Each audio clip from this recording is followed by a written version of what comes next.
스데반의 순교와 핍박으로 인해서 교회는 환난을 겪었지만 그 과정 속에서 사실은 사울이라는, 나중에 바울이라고 불려지는 걸출한 믿음의 인물을 얻게 되어집니다. 그의 회심과 복음 전파로 인해서 놀라운 복음의 역사가 일어나는데, 특별히 이 환난 때문에, 핍박 때문에 흩어진 교회의 성도들이 이제는 유대인들을 뛰어넘어서 이방인에게 복음을 전하게 되고, 그 이방인에게도 성령이 임하시고 역사하시는 모습을 보면서 이 예루살렘 교회, 특별히 유대인 공동체의 이 생각들이 막 바뀌기 시작해요. 사실 복음이 전해지는 과정들 속에도 그렇지만 한 사람의 그 고정관념이 깨트려지는 게 이게 쉽지 않거든요. 살아온 세계관 깨지는 것도 쉽지 않고, 내가 가지고 있던 가치관, 이런 것들이 뭐가 정말 소중하다고 여기던 가치관들이 이게 깨지는 게 쉽지 않아요. 때로는 죽음 너머의 세계까지, 아니 아예 그냥 거의 반 죽었다가 살아나야, 그래야 이게 내가 소중히 여겼던 거 이거 별거 아닌 것 같아, 이렇게 경험하게 되죠. 어떤 목사님이 이 암에 걸려가지고 그냥 죽다가 살아나셨대요.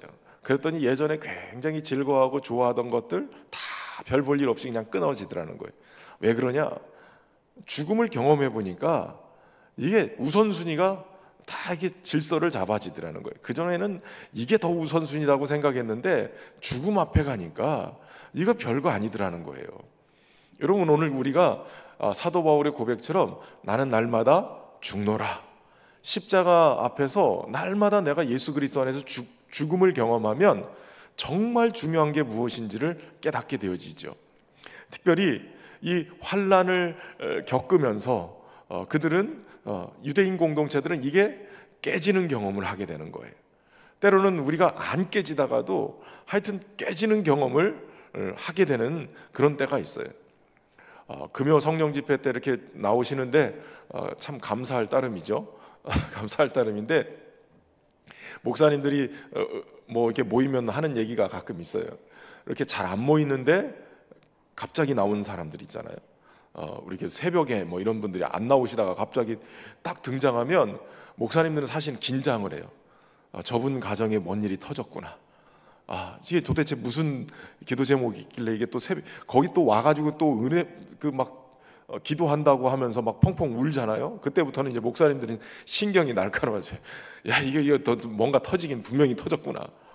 근데 놀라운 거는요, 희한하게 그렇게 뭔가가 터지거나 어려움이 생기면 말씀이 들려지기 시작해요. 그전에는 그게 안 들렸다.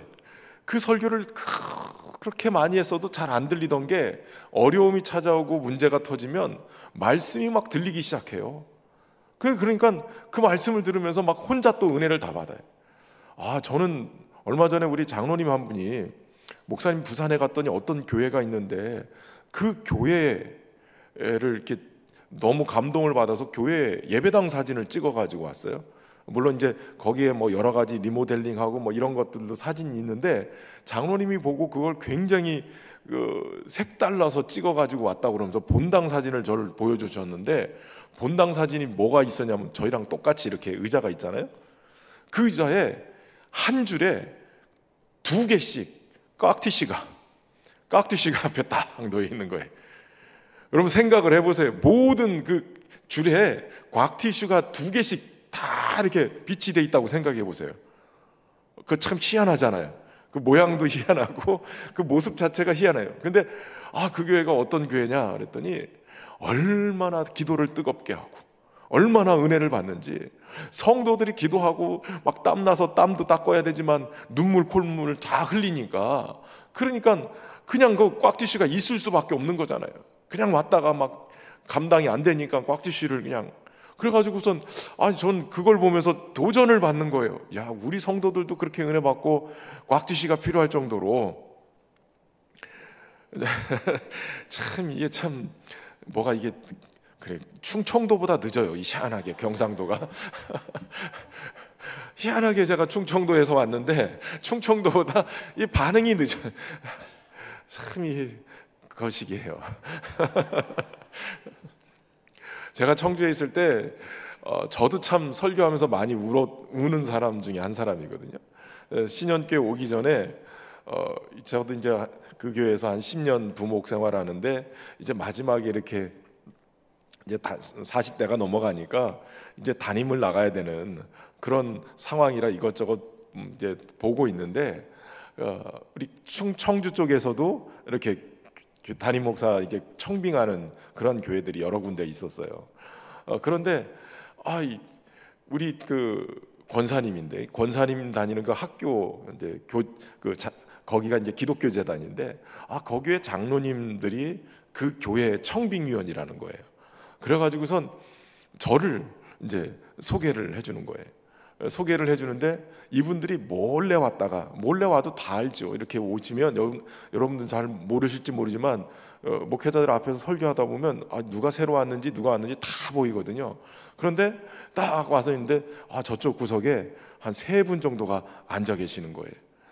수요일날 제가 설교할 때 앉아 계시더니 그 다음 주인가 주일날 한번 제가 또 설교하는데 또 와서 앉아 있는 거예요. 그래서 이분들이 뭔가 그랬더니 나중에 그 권사님이 얘기하는 거예요.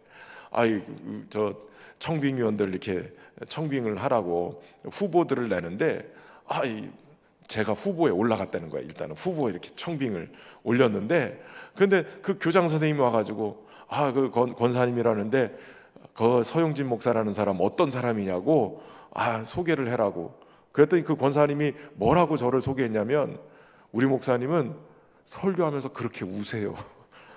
제가 신년교회 와서는 많이 덜 우는 거예요. 그냥 설교하다가 저는 한 번씩 울어요. 그냥 주님 주신 은혜가 너무 감격스럽고 그러고 그냥 막 울컥울컥 할 때가 있어요. 막 그때는. 그런데 그냥 우는 목사라고 소개를 해버린 거예요. 근데 그때 새 신자는 아닌데 좀 헌신자죠. 좀 오래된 신자인데 집사님 한 분이 젊은 집사님 한 분이 그렇게 우셨어요. 제 설교 듣고 우시는 것보다도 그냥 예배 때마다 와서 그렇게 우셨어요. 희한하죠? 예배당만 딱 들어오면 이분은 이만한 가방에서 어느 날부터인가 이만한 가방에서 뭘 꺼내놓는데 꽉티시를 꺼내놓고 시작하는 거예요.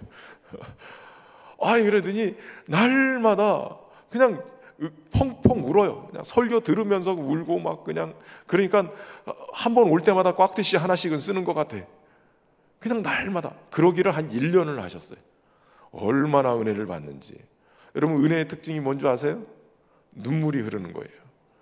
왠지 몰라요. 그냥 교회 들어오기만 하면 그냥 하나님이 나를 그냥 꼭 기다렸다가 꼭 끌어안아 주시는 것처럼 그냥 은혜 받을 때 되면 그냥 와서 앉으면 그냥 눈물부터 핑 돌아요. 내가 왜 이러는지 몰라요. 그런데 울어요. 눈물부터 흘리고 그냥 막 가슴에서 막 그냥 꼭 설교가 하나님이 나한테만 해주신 말씀처럼 막 들리는 거예요. 그러니까 평상시에는 안 들리던 말씀이 어느 날 주님의 은혜를 주실 때는 막 들리기 시작하는 거예요. 그러면 그 말씀이 들릴 때마다 막 가만히 있지를 못하는 거예요. 여러분 하나님의 그 사랑이 내 가슴에 이게 싹 스며들기 시작하잖아요. 그러면 그걸 말로 형용할 수 없어요. 여러분 말씀이 내 안에 들어올 때 꼭 나에게만 해주시는 말씀 얼마나 감격스러운지 저는 우리 성도들이 그런 은혜들을 경험하고 살면 좋겠습니다. 그렇게 우는 분들이 많으면 우리도 꽉티시 이렇게 줄에다가 2줄씩 이렇게 놓을게요. 그러니까 그런 은혜들이 그러니까 여러분 어려움이 찾아오면 이게 시험거리가 아니라 하나님이 나에게 은혜 주시는 때구나. 내 지경을 내 생각을 확장시켜서 고정관념에 탁 틀에 박혀서 그 안에 있을 때 잘 은혜를 못 받는데 이 환난이 오면 이걸 딱 깨트리면서 하나님의 말씀이 꼭 나에게 들려주시는 것처럼 그렇게 말씀이 막 들려지기 시작해요. 이게 깨져야 돼요. 이게 이 내 안에 있는 이 고정관념이 깨지고 막 이 선입견들이 깨지고 뭐 이래야 하나님의 말씀이 새로운 세계로 우리에게 막 인도해 가세요. 저는 우리 금요 성령 집회 오신 여러분들이 그런 은혜를 경험할 수 있기를 바랍니다. 그런 와중에도 교회는 계속 부흥하고 성령의 역사가 일어났지만 세상은 그걸 가만히 두질 않죠. 교회를 대적하고 또 교회를 흔들어 버려요. 요한의 형제 야고보를 헤롯 왕이 손을 들어서 칼로 죽였어요. 그리고 이 일을 기뻐하는 것을 보면서 베드로도 옥에 감옥에 잡아 놓게 되죠. 착고에 채워서, 그래서 유월절 후에 백성들 앞에 끌어내서 그들이 기뻐하도록 그렇게 베드로도 죽일 계획을 가지고 있었어요. 그때 교회는 뭐 했어요? 교회는 그런 핍박이 오기, 어려움이 왔을 때, 야, 우리도 큰일 났다, 우리도 잡히면 죽겠다 이러고 쫄아서 도망가지 않고 도리어 그 핍박 속에 기도하는 것을 선택합니다. 여러분, 도리어 핍박은 교회를 더 단단하게 만들어요. 근데 그 단단하게 만드는 방법이 뭐냐면 기도하는 거예요. 여러분, 기도는 하나님 앞에 설 수 있게 만들고 하나님의 때를 따라 돕는 은혜를 그 보좌 앞에서 경험할 수 있도록 만들어주는 게 기도예요. 그러니까 여러분, 우리가 오늘 저녁에도 기도로 하나님 앞에 나가면 때를 따라 돕는 은혜를 우리에게 부어주시는 거예요. 여러분, 사람의 도움이 얼마나 도움이 될 수 있겠어요? 그러나 하나님의 도움이 임하면 끝나는 거예요. 특별히 초대교회는 그 핍박 속에서도 계속 기도를 멈추지 않았어요. 도리어 기도를 통해서 하나님의 뜻을 구했고, 기도를 통해서 하나님이 주시는 힘을 가지고 더 담대히 복음을 전하기 시작했어요. 어떤 상황에서도 주님을 놓치지 않기 위한 몸부림을 기도로 했단 말이에요. 여러분, 기도를 그래서 몸부림을 쳐야 돼요. 주님을 붙들기 위한 몸부림 꽉 붙잡고 기도해야 돼요. 기도의 야성이 좀 회복됐으면 좋겠어요. 기도의 야성이 막 회복돼야 되는 건데, 사실은 기도는 엉덩이로 하는 거래요. 엉덩이로 오랫동안 앉아가지고 기도를 해야, 그래야 되는 거죠. 물론 기도가 뭐 오래 있는다고 기도가 되느냐, 질보다는 양보다는 질이다 뭐 이렇게 얘기하시는 분들이 계실지 모르지만, 여러분, 그래도 양이 많아야 그 안에서 질도 나오는 거예요. 5분 바짝 하면 되지, 근데 5분 가지고 무슨 기도를 깊이 들어갈 수 있겠어요? 기도를 막 하다가, 그래서 전에도 말씀드렸지만 방언도 받을 수 있으면 방언도 받아서, 왜냐하면 여러분, 기도가 우리가 통성 기도하다가 때로는 방언 기도도 하게 되면 이 방언 기도가 우리를 또 한 단계 이렇게 앞으로 당겨주기도 해요. 방언 기도를 통해서 더 깊은 기도로 나갈 수 있는 다리 역할을 해요. 물론 방언을 못 받으시는 것도 뭐 큰 문제는 아니에요. 은사는 선물이기 때문에. 그러나 좀 사모하는 분들은 내가 기도를 더 깊이 경험하기를 원한다, 그럼 방언도 받으시면 좋아요. 기도를 더 오래 하고, 여러분, 방언 없이 그냥 기도하는데 1시간 하기 쉽지 않아요. 그런데 방언 기도로 하면 2시간, 3시간도 할 수 있어요. 그러면서 영의 깊은 곳까지 우리를 인도해 가기도 해요. 어찌됐든 간에 기도할 때 역사가 일어나요. 어떤 역사가 일어나서 천사가, 주의 사자가 와서 이 베드로에게 묶고 있던 착고도 풀고 옥문도 열고 문도 활짝 열어서 그냥 보내주는 거예요. 여러분, 교회가 기도할 때 주님은 주의 사자를 보내서 어려움을 당하고 있는 그러한 이 주의 종들을 구출해내기도 해요. 어떤 선교사님이 그런 간증을 하더라고요. 아프리카에서 정말 오지에 가서 선교를 하는데 그 원주민들이 와가지고 막 선교사라고 공격을 하려고 하는데, 그런데 막 그 안에서, 텐트 안에서 자기들도 막 기도를 했다는 거예요. 기도를 했는데 갑자기 공격을 하려고 그러던 이 사람들이 불이 나게 도망갔는데, 나중에 얘기하다 보니까 그분들도 기도했지만 교회도 위해서 기도했다는 거예요. 그렇게 기도하는데 이 사람들이 갑자기 막 뭔가가 신기한 그 두려움 속에 확 빠져가지고 순식간에 도망가 버리고. 여러분, 기도할 때 역사가 일어나는 거예요. 기도할 때 천사가 움직여지는 거예요. 그리고 무엇보다도 기도할 때 이 베드로의 결박이 다 풀어지잖아요. 여러분, 기도할 때 모든 묶임들이 풀어지는 역사가 일어나요. 기도를 통해서. 주님은 이 주는 그리스도시요 살아계신 하나님의 아들이십니다라고 고백하는 이 베드로의 고백 위에, 베드로 위에 그 반석 위에 내 교회를 세우겠다고 하세요. 음부의 권세가 이기지 못하는 그 권세를 주신다고 해요. 근데 그 과정 속에 뭘 주시냐면 천국의 열쇠를 주신다는 거예요. 네가 땅에서 매면 하늘에서도 매일 것이고 땅에서 풀면 하늘에서도 풀릴 거라는 거죠. 여러분, 교회에게 주신 이 천국의 열쇠가 다른 것이 아니에요. 바로 기도하는 거예요. 기도하는 거. 묶고 푸는 권세, 이 기도의 권세예요. 뭘 묶느냐? 사람을 묶는 게 아니라 사람을 묶고 있는 영적인 역사들을 묶어버리는 거예요. 귀신의 영을 묶어버리는 거예요. 병마를 묶어버리는 거예요. 나사렛 예수 이름으로 모든 이 영적인 역사들을 묶어버리고, 그리고 뭘 풀어내야 되냐면 묶여있던 사람을 풀어내는 거예요. 병마에 묶여있던 사람을 풀어내고, 예수님의 이름으로 모든 악한 역사에 묶여있던 것들을 풀어내고, 그러니까 묶고 푸는 권세가 바로 천국의 열쇠가 기도예요. 기도. 예수님의 이름에 권세를 가지고 기도하면 풀려지는 역사가 일어나는 거죠. 그러니까 베드로가 풀려서 나는 거예요. 그런데 여러분, 놀라운 거는 이 기도할 때 주시는 은혜가 있어요. 뭐냐? 평안의 복을 받아요. 평안의 복. 여러분, 우리가 기도할 때 어떤 때 은혜를 어떤 때 응답을 받았다고 얘기할 수 있어요. 많은 분들이 이건 통계적으로 얘기하시는 거예요.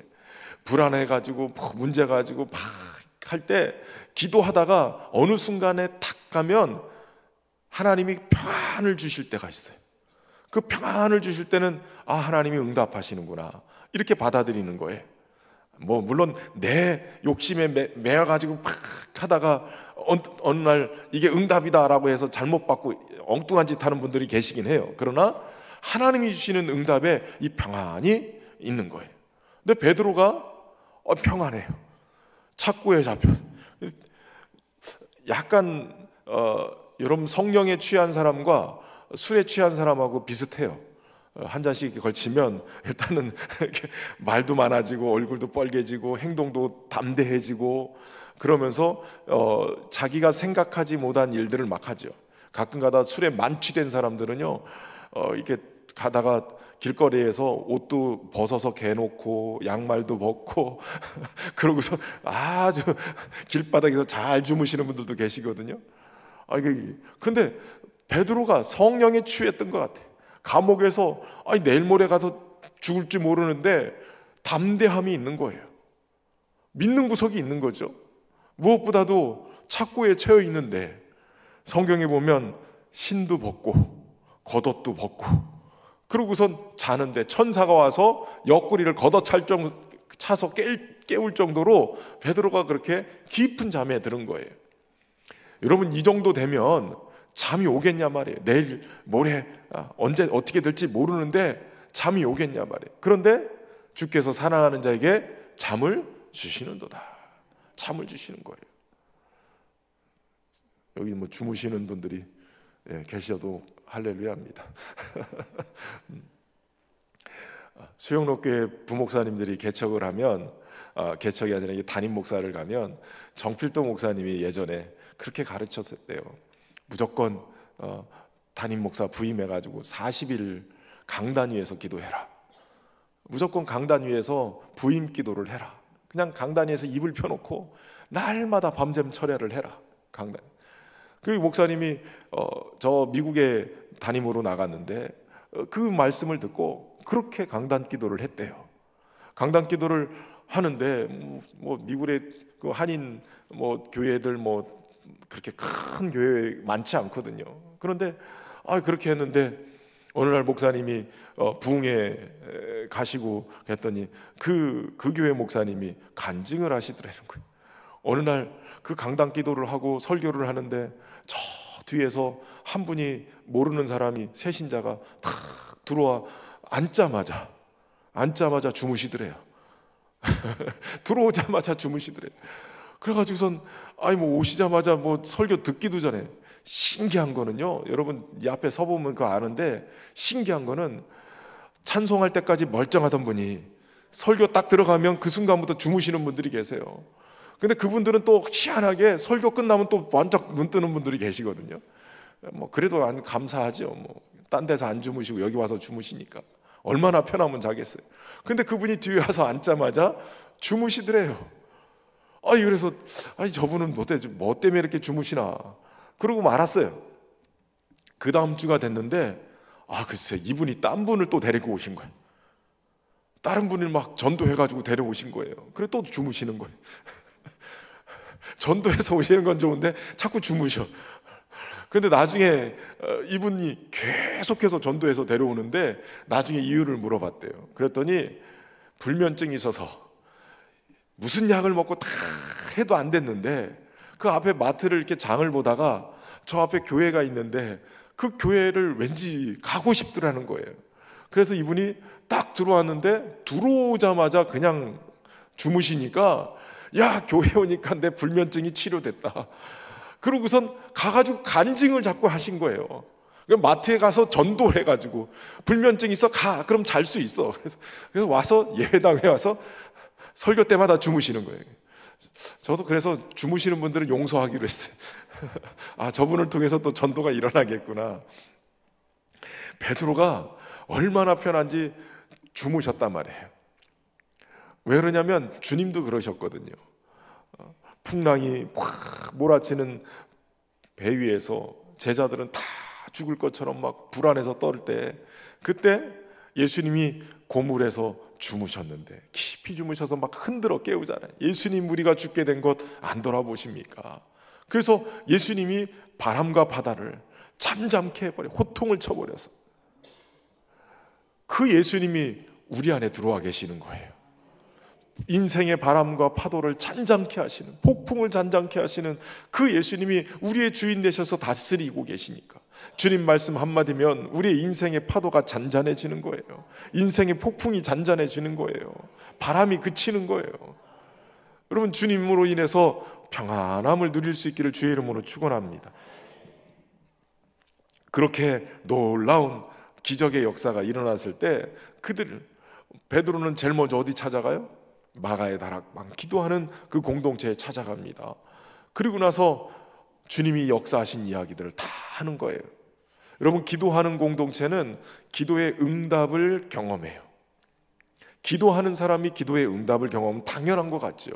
그런데 실제로 기도하지 않으면 기적이 일어나도 이걸 하나님의 역사로 받아들이지 않아요. 그런데 기도하면 하나님이 이렇게 일하시는구나, 이걸 믿음으로 반응하게 돼 있어요. 베드로는 마가의 공동체, 이 기도하는 공동체에 먼저 보여주고 또 바삐 다른 공동체, 또 기도하는 공동체 가서 자신을 보여주려고 떠나는 거예요. 여러분, 기도하는 공동체에게 하나님의 응답의 역사가, 응답의 소식이 들려지는 거예요. 그런 은혜가 있기를 주의 이름으로 축원합니다. 예전에 예수전도단의 그 국제 그 전도하러 이렇게 다니는 팀이 있어요. 그 팀이 하와이의 저쪽 코나에서 예수전도단 그 DTS 훈련하고 하는 게 있는데, 그 팀을 한번 이렇게 만나서 교제하게 되는데 이분들이 그런 얘기를 하는 거예요. 소련이 무너질 때 DTS 훈련 과정 속에 어느 날 갑자기 소련이 막 탁 무너질 때 하나님이 말씀하시는데 지도를 갖다 놓고 이렇게 나누라고 그러시더래요. 그래가지고선 딱 눈에 보이는데 이 소련을 가지고선 이렇게 나눴대요. 찢었대요. 그 공동체 안에서 기도하다가, 그런데 그 다음날 놀라운 그 뉴스가 나오는데 소련이 이렇게 붕괴가 되면서 자치구들이 다 독립선언을 한 거예요. 요즘 우리가 아는 우크라이나나 이런 데들이 다 자치 독립을 해가지고 탁 나오는데 깜짝 놀랐다는 거예요. 전날 자신들이 기도하면서 그 모임 안에서 그걸 찢으라고 해서 나눴는데, 그런데 소련이 붕괴되더니 그렇게 독립선언을 하고 쫙 나눠지는 걸 보면서 여러분, 어떤 사람들은 이걸 보면서 이런 얘기를 들으면 에이, 무슨 소리야, 자기들이 찢었다고 이게 나눠지겠어? 이렇게 할 수 있지만 그분들은 본인들이 경험한 거니까, 하나님이 나누라고 하시더니 이게 이렇게 되는구나, 이게 실제로 하나님이 역사하시는 게 막 보이는 거예요. 기도하라고 하고 예수 행진을 미국에서 이렇게 대륙을 횡단하면서 했다는 거예요. 대륙을 횡단하면서 예수 행진이 모이는 곳들마다 집회를 했는데, 놀라운 거는 미국의 마약이 굉장히 심각했을 때 마약 단속국이 가는 곳마다 단속을 하기 시작했는데, 그 예수 행진과 함께 했던 그 도시들마다 여기서 하고 가면 마약 단속국이 가서 확 단속을 해버리고 싹 그렇게 도시마다 그렇게 뒤따라 가더라는 거예요. 여러분, 기도할 때 역사가 일어나요. 우리나라도 지금 마약 장난 아니에요. 지금 큰일 났어요. 거제도 이게 장난 아닙니다, 여러분. 어떻게 됐는지 몰라요. 그러니까 옆에서 누가 남이 주는 바카스 같은 거 이런 거 잘못 마시면 큰일 납니다. 준다고 자꾸 덜썩덜썩 드시지 마시고 왜냐하면 그게 요즘 뭐 펜타닐인가 이런 마약 같은 거는 내가 이게 다른 마약은 한 두세 번 이렇게 맞아야 그걸 경험해야 중독이 되는데 이건 얼떨결에 한 번만 먹어도 중독이 돼버린대요. 끊을 수가 없을 정도. 그 정도로 마약이 심각하다는 거예요. 그런데 지금 우리나라 어제 뉴스에 보니까 1조 원어치의 마약이 중간에 이렇게 경유지로 우리나라 요즘 배들이 들어오면서 밑바닥에다 숨겨가지고 들어오는데 1조 원어치. 상상이 되십니까? 마약이 몇 톤이 그냥 중간에 우리 들어와가지고 FBI가 알려줘서 가서 단속해 보니까 우리나라 항구에 마약이 어마어마하게 들어와 있는 거예요. 그러니까 굉장히 중요한 거예요. 그러니까 우리가 기도할 때 하나님이 천사를 보내서 그것도 단속하게 만드시는 거예요. 여러분, 거제를 깨끗하게 하기 위해서 다른 것보다도 기도하는 일이 필요해요. 기도할 때 하나님이 역사하시는 거예요.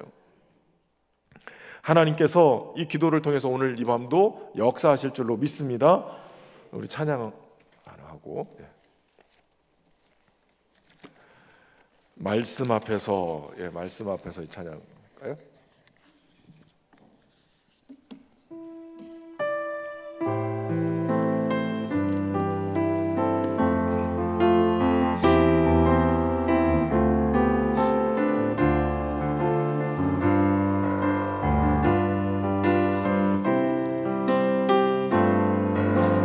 말씀 앞에서 경외 안으로 주께 홀로 섭니다. 생명의 말씀 읽고 순종해 주를 예배합니다. 말씀 앞에서 경외함으로 말씀 앞에서 경외함으로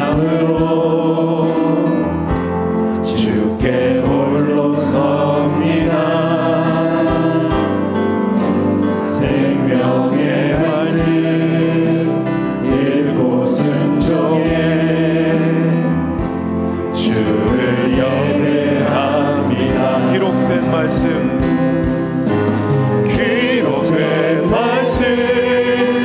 힘이 있어서 진리로 우리 거룩해 하며 거룩한 말씀 세세 영원히 복음이 되어 말씀하시네.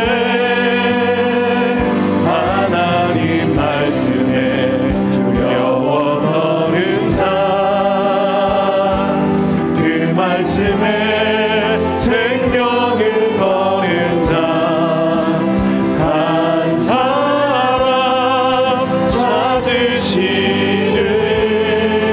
주님의 약속을 믿어 하나님 말씀에 인생을 거는 자,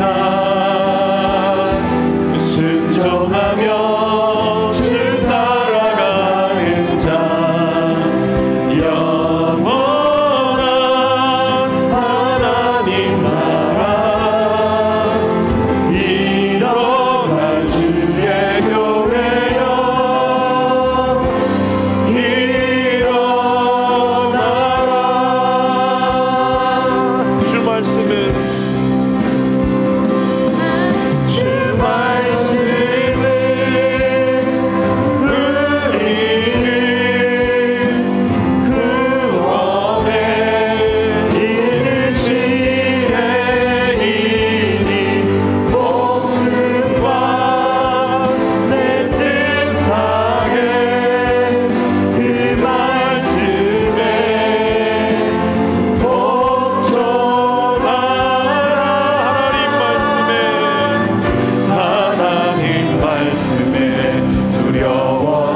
할렐루야. 하나님 말씀에 인생을 거는 자, 이 참 얼마나 귀한 찬송이에요, 여러분. 하나님의 말씀에 인생을 걸어보세요. 사실은 잘 안 믿어져요. 제가 신학을 시작할 때 주의 말씀은 내 발의 등이요 내 길의 빛입니다. 이 시편 119편 105절 말씀이 첫 제가 외웠던 말씀인데, 주의 말씀이 내 인생을 어떻게 인도해가고 내 발의 등이 어떻게 되는지 하나님 좀 보여주세요. 하나님 좀 뭔가 이렇게 탁 청사진을 막 그려주시고 이렇게 막 한 30년 뒤에 신년께 뭐 하는 거 막 이런 것 좀 보여주고 이러면 불안하지 않잖아요. 그런 걸 좀 보여주세요. 그러는데 제가 신학을 시작할 때도 묵묵부답이세요. 그냥 한 걸음, 오늘을 살아내면 내일 한 걸음 살게 하시고, 내일을 살면 모레를 살게 하시고, 그런데 그 한 걸음 한 걸음을 그저 그냥 몸부림을 치면서 믿음으로 살려고 하고 말씀으로 살려고 하고, 눈에는 당장 눈에 보이는 건 없는데 그렇게 하고선 와보니까 여기까지 와 있더라고요. 여러분, 하나님은 오늘 우리의 인생을 인도하실 때 저 멀리 야 앞으로 내가 뭐 어떻게 할 거야 이렇게 알려주시지 않아요. 그냥 오늘 주의 말씀이 내 발의 등이 되셔요. 그냥 한 걸음을 움직일 수 있도록, 그리고 내 길에 빛이 되어주세요. 방향은 알게 하세요. 어디로 갈지는 알게 하세요. 그러나 엄청나게 세세하게 막 친밀하게 막 그렇게 알려주시진 않아요. 왜냐하면 믿음을 보기를 원하시기 때문에. 그래서 하나님의 말씀에 인생을 거는 것, 이게 믿음으로 반응하는 거예요. 그러니까 믿음으로 반응할 때, 믿음으로 주님의 말씀에 내 인생을 탁 던졌을 때 주님이 일하시는 거예요. 여러분 안에 그런 도전이 있기를 바랍니다. 오늘 말씀이 복음이 돼서 우리 안에 복된 소식, 기쁨의 소식이 돼서 우리의 삶을 막 끌고 가고, 하나님의 말씀이 나를 오늘 이렇게까지 인도하셨고 내 인생을 하나님 이렇게 쓰셨다고 고백할 수 있는 그런 놀라운 간증이 있길 주의 이름으로 축원합니다. 여러분, 사도행전은 교회의 역사이기도 하죠. 복음의 주님의 명령에 순종하고 복음을 전했던 믿음의 사람들, 예루살렘으로 시작해서 복음이 전파되어지는 곳곳마다 이제 교회가 세워지고, 그 교회의 역사가 사도행전의 이야기고 되는 거예요. 그런데 사실은 사도행전 오늘 본문은 사실은 이 사도행전을 이렇게 딱 두 개로 나눈다 그러면 12장까지 나누고 13장부터 28장까지는 이렇게 두 개로 나눌 수 있는 거예요. 그러니까 전환점이 되는 그러한 장이 12장 마무리, 전반기의 마무리장이 되는 겁니다. 1장부터 12장까지는 예루살렘 교회 성령이 임하고 복음이 전파되면서 어떻게 복음이 확산되어져 갔나, 그러니까 예루살렘 교회가 중심이 돼서 역사가 일어나는 거예요. 그런데 13장부터는 그 주요 무대가 달라져요. 우리가 얘기하는 안디옥 교회, 그리고 바울이 된 사울의 전도 여행으로 시작이 되어져요. 그러니까 완전히 다른, 그러니까 베드로가 중심이 된 예루살렘 공동체가 12장까지 진행이 되어 왔다면 13장부터는 이방인 선교를 향한 이 바울과 안디옥 교회 중심으로 이야기가 쓰여지게 됩니다.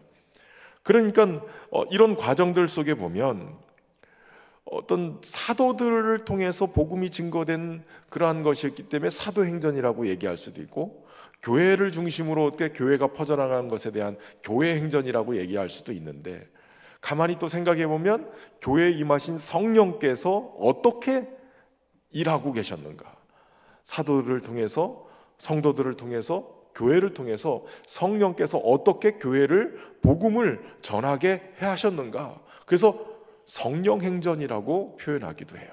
그러니까 하나님께서 성령을 통해서 교회를 통해 어떻게 일하셨는가를 보는 것이 굉장히 중요한데요.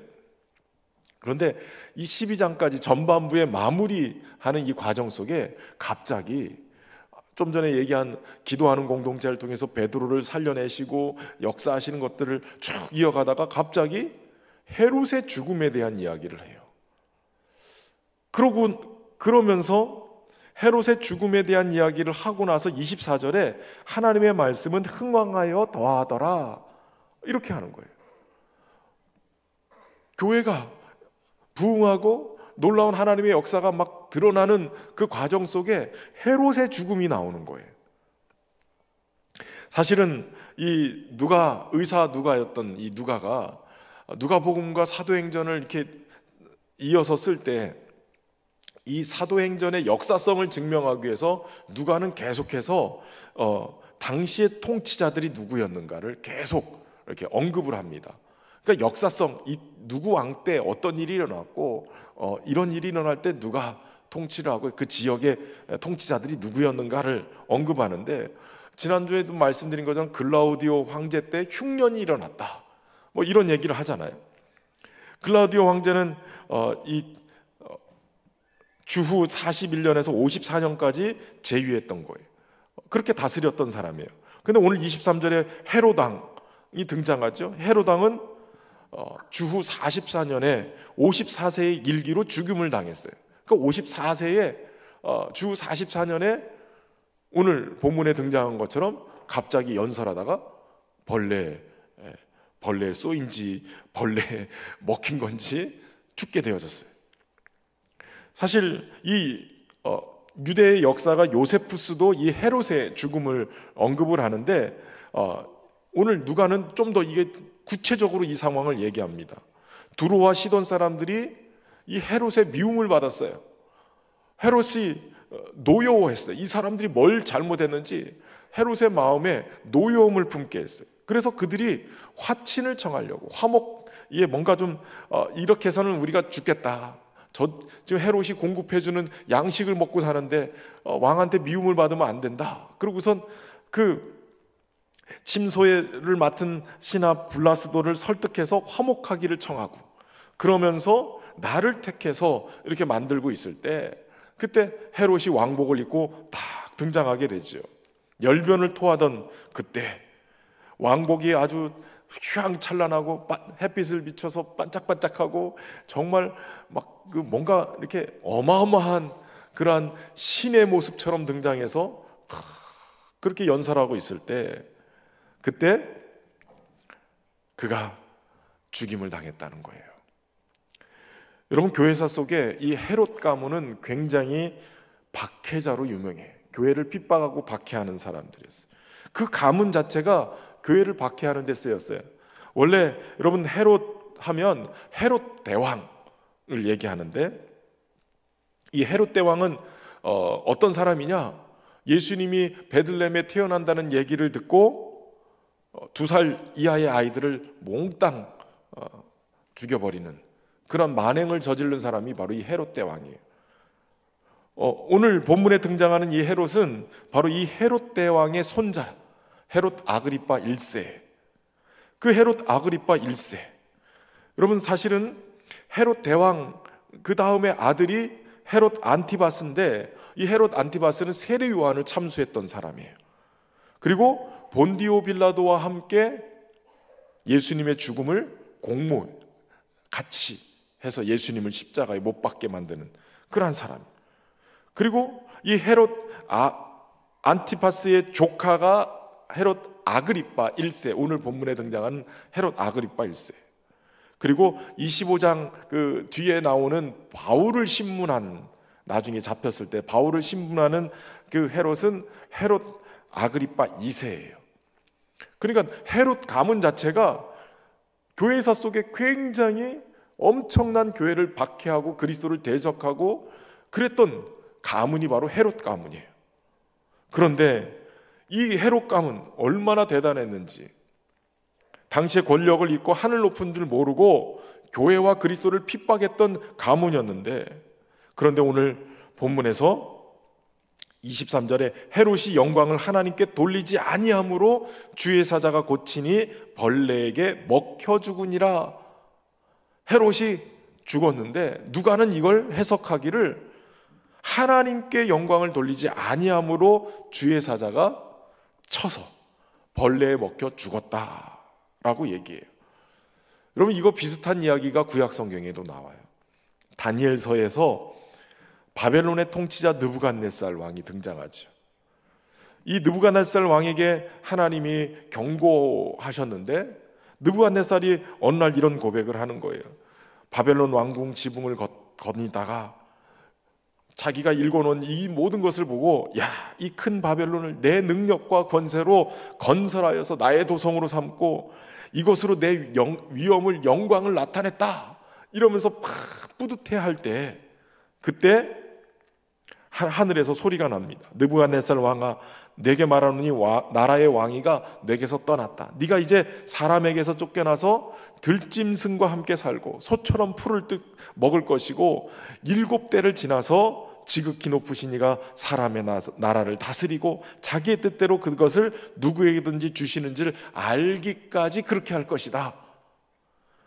결국 그 일이 실제로 느부갓네살에게 일어났고, 그가 소처럼 풀을 먹고 몸이 하늘 이슬해졌고 머리털이 독수리 털과 같이 자랐고 손톱은 새 발톱까지 되었는데, 7대 그 기한이 차서 이 느부갓네살이 하늘을 우러러서 보면서 보았더니 내 총명이 내게로 다시 돌아왔다는 거예요. 한마디로 7년 동안 그는 완전히 미쳐가지고 그냥 들로 산으로 다니면서 그렇게 살았던 거예요. 그러다가 하늘을 우러러서 보면서 총명이 돌아왔다는 거예요. 그때 내가 지극히 높으신 이에게 감사하고 영생하는 이를 찬양하고 경배하였더니 그 권세는 영원한 권세요 그 나라는 대대에 이르리로다, 그러면서 하나님을 높여드렸다는 거예요. 그때에 내게 총명이 돌아왔다는 거예요. 그러니까 그가 교만해서 내가 다 읽은 건다 할 때 하나님 예언대로 미쳐서 그냥 산으로 들로 돌아다니면서 들짐승처럼 그렇게 살다가 하늘을 우러보면서, 야, 이게 내가 한 게 아니라 하나님이 내게 주신 은혜였구나, 이거 깨닫는 순간에 총명이 들어왔다는 거예요. 여러분, 교만하면 하나님의 은혜가 떠나요. 그러나 하나님을 인정하고 그 하나님을 고백하는 순간에 총명이 돌아와요. 지혜가 돌아오는 거예요. 느부갓네살 왕이 바로 그것을 깨달으면서 내가 하늘의 왕을 찬양하며 칭송하며 경배하노니 그 일이 다 진실하고 그의 행하심이 의로우며 교만하게 행하는 자를 그가 능히 낮추심이라, 이렇게 고백하는 거예요. 그러니까 헤롯이 자신이 마치 하나님인 양 그렇게 하나님을 대적하고 그리스도를 대적하고 교회를 핍박하고 그러더니 벌레에 먹혀서 죽은 거예요. 누가는 바로 주의 사자가 치니 라고 얘기하면서 느부갓네살을 치셨던 하나님이 그의 교만을 꺾어버리고 역사하셨다라고 얘기하는 거예요. 주의 사자, 이것은 하나님이 개입하셨다는 거예요. 베드로를 구출할 때도 주의 사자가 역사하셨죠.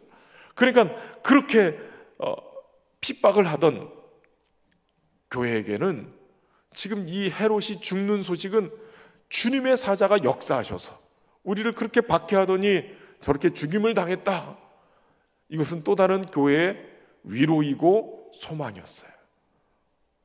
여러분, 가만히 생각해 보세요. 핍박을 당하던 교회가 저 김정은 밑에서, 북한 정권 밑에서 그렇게 아오지로 막 믿음 생활한다고 다 글로 잡혀가서 그렇게 인권 유린을 당하고 고통하고 산으로 들로 다니면서 그렇게 예배드리고 하는 그러한 신앙인들 어때요? 그 핍박 속에서 어떻게 살아야 될지, 하나님은 언제 이것이 끝날지, 그렇게 기도하던 사람들이 김정은이 죽었다, 이 김일성 부자들 이거 끝났다, 어떤 세상이 올지는 모르지만 그러나 그들에겐 큰 기쁨 소식이 될 수도 있어요. 여러분, 오늘 우리의 삶에 하나님이 통치하시고 하나님이 이끄신다는 사실을, 모든 권력이나 모든 세상을 주님이 다스리고 계시다는 사실을 믿을 때 우리에겐 소망이 있을 줄로 믿습니다. 위에서 기도해야 되는 거예요. 그런데 23절까지 헤롯의 죽음을 얘기하면서 24절에 얘기하는 거예요. 하나님의 말씀은 흥왕하여 더하여지더라. 여러분, 가만히 생각해 보면 헤롯의 죽음과 교회의 부흥, 하나님의 말씀이 흥왕했다, 이거는 교회가 부흥했다는 그런 전형적인 표현이잖아요. 헤롯의 죽음과 하나님의 말씀이 흥왕하는 교회의 부흥, 이게 연관이 있음을 얘기하는 거예요. 자칫 핍박자 때문에 교회가 위축될 수 있는데 하나님이 주의 사자를 보내셔서 이 헤롯을 걷어가신 것, 이것은 하나님이 여전히 살아계시고 역사하신다는 소망을 갖게 만들고, 그리고 더 소망을 품고 복음을 전하는 계기가 되는 거예요. 요한계시록에 예수님이 나는 음부의 열쇠를 가지고 있다 이렇게 말씀하시죠. 음부의 열쇠를 가졌다라는, 내가 산자와 죽은 자 가운데 주님이신다.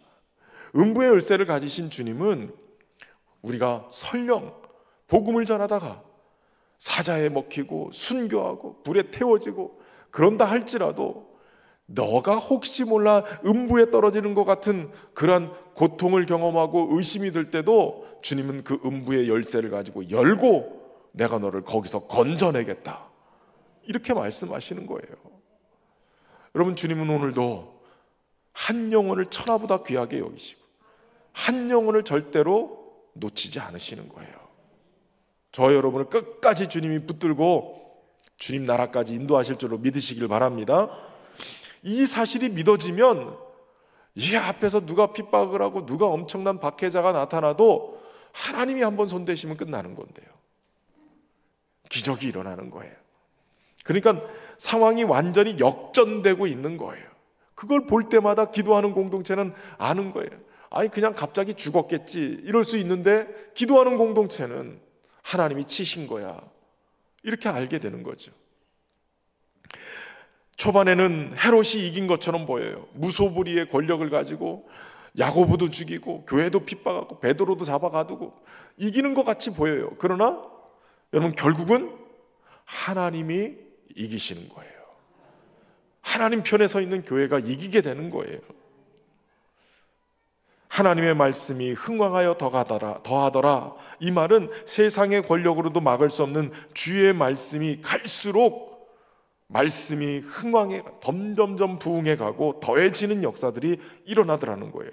여러분, 교회의 부흥에 대해서 사도행전에는 총 6번 이 표현들을 써요.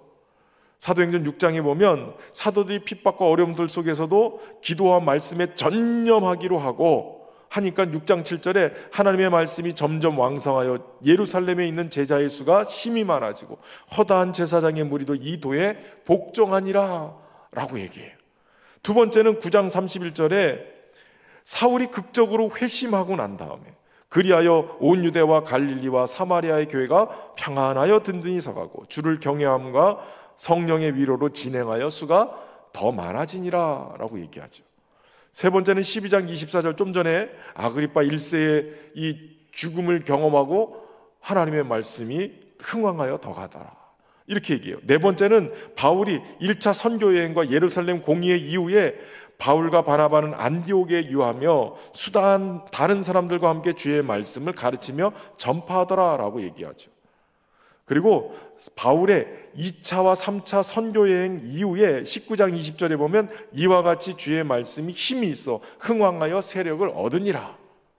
그리고 심지어는 28장 31절 바울이 로마에 도착해서 뭐 했느냐? 하나님 나라를 전파하며 주 예수 그리스도에 관한 모든 것을 담대하게 거침없이 가르치더라. 여러분, 교회는 꾸준하게 하나님의 성령에 의해서 또 하나님이 택한 한 사람으로 인해서 계속해서 하나님의 말씀이 흥왕하고 더해지는 역사가 일어나고 주의 말씀에 담대하게 선포하는 한 사람으로 인해서 부흥의 역사가 계속해서 일어나는 거예요.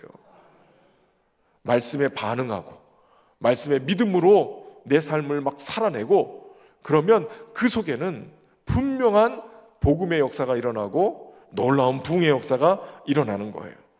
지속적으로 전파되고 박해 가운데도 성장한, 결국 교회는 하나님의 말씀으로 승리하는 거예요.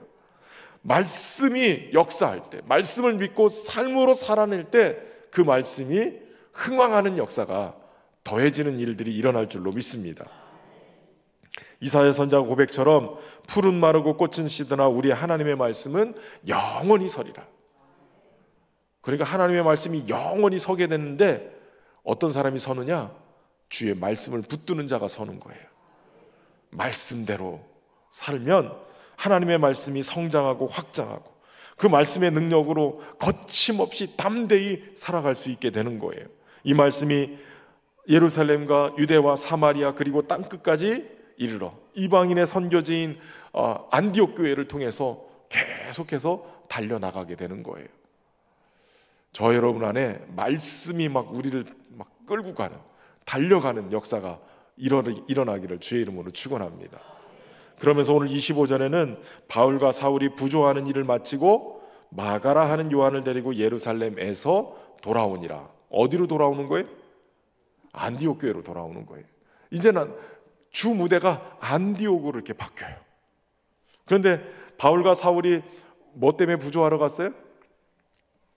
흉년이 일어나고 기근이 막 심했을 때 형제들이 헌금을 해가지고 이걸 구제 헌금을 예루살렘 교회에다가 전달하고, 그러고선 그들이 돌아올 때 마가라 하는 요한, 이 마가는 이 바나바의 생질이죠. 조카가 되는데 나중에 같이 또 선교여행도 같이 다니고 또 잠시 또 불화가 일어나긴 하지만, 그러나 이 마가 요한을 바울이 나중에는 그가 나에게 꼭 필요한 사람이다, 날 데리고 와라, 그 사람을 데리고 와라 이렇게 요청하는데, 이 마가 요한 그가 등장하기 시작해요. 하나님께서 일하시는 그 일들 속에 꼭 사람을 택하세요. 초반에는 믿음도 없어 보이고 잘 못할 것 같고 형편없어 보이지만 훗날에는 멋지게 하나님이 또 훈련시켜서 세워가시는, 저는 우리 금요 성령 집회에 참여하는 여러분들이 말씀의 훈련도 되고 기도하는 훈련도 되고 은혜 받는 훈련도 되고 또 삶의 말씀으로 살아내는 훈련도 되고, 이래서 믿음의 성장이 꼬맹이 마가가 아니라 이제는 꼭 필요한, 사도에게 꼭 필요한 일꾼으로 세워지는 그러한 역사도 일어나기를 주의 이름으로 축원합니다. 촛대가 옮겨져서 예루살렘 교회에서 안디옥 교회로 옮겨가지만 그 촛대의 중심에는 믿음으로 반응하는 사람들을 통해서 역사하시는 성령의 역사가 있어요. 그리고 믿음으로 반응하는 사람들로 인해서 이렇게 주 무대가 옮겨져 가죠. 거제에서 막 하나님이 은혜 주시고 하나님이 막 쓰실 때 그 믿음의 그 부흥의 진원지가 어디가 됐으면 좋겠어요? 여기가 됐으면 좋겠지. 다른 데보다도 여기서 활활 타오르고 여기서 하나님의 역사가 막 일어나고, 막 여기서 막 정말 뜨겁게 기도하면서 이 기도하는 역사들이 우리 거제에 있는 교회들마다 다 막 불이 붙어가지고 막 놀라운 하나님의 부흥의 역사가 이 거제부터 막 치고 올라가지고 저 평양 저 항해도 저 꼭대기까지 이 나라가 기도의 불이 붙고 다시 세워지는 그러한 은혜의 역사 있기를 주의 이름으로 축원합니다.